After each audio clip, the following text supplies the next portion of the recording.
You have to evangelize expectations.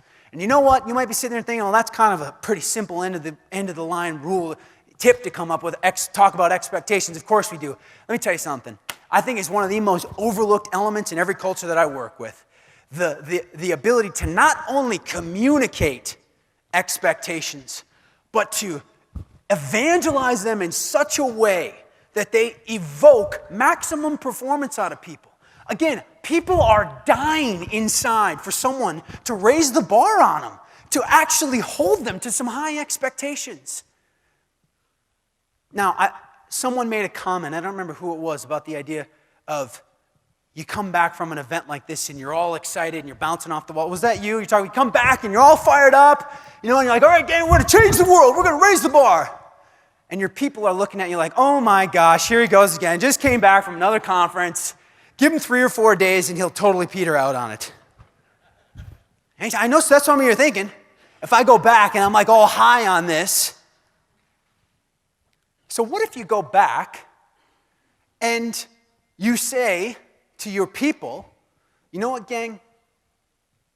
I haven't always held myself to the highest expectations.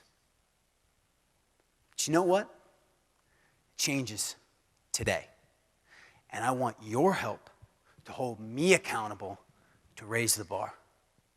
And I'm putting everybody on notice, collectively.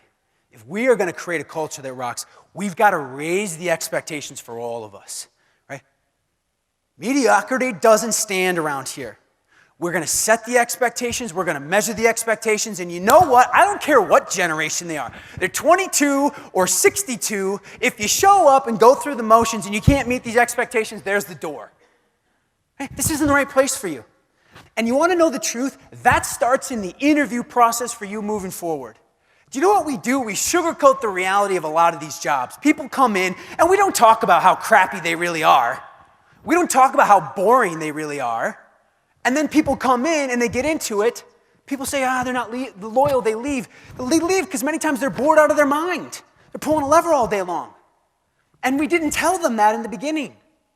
Set the expectations early and often. And if you do this for yourself and for your people, you will unleash this magical element and idea of ownership. See, we all, from a society standpoint, but from a culture standpoint, we all got to take ownership on this stuff. My generation too, all of us. Got to own the responsibility. I love Ryan's video with Thomas Friedman, the idea of carving your initials into the saddle. You're so bloody proud of it that you put your name on it. Has anyone ever said that to you, the 24-year-old who's working on your shop floor? Who's working in the warehouse? Has anyone ever said to them, this task that you're doing, if you treat it like as if you were putting your name in it? Let me tell you something. No one in their life has probably ever said that to them.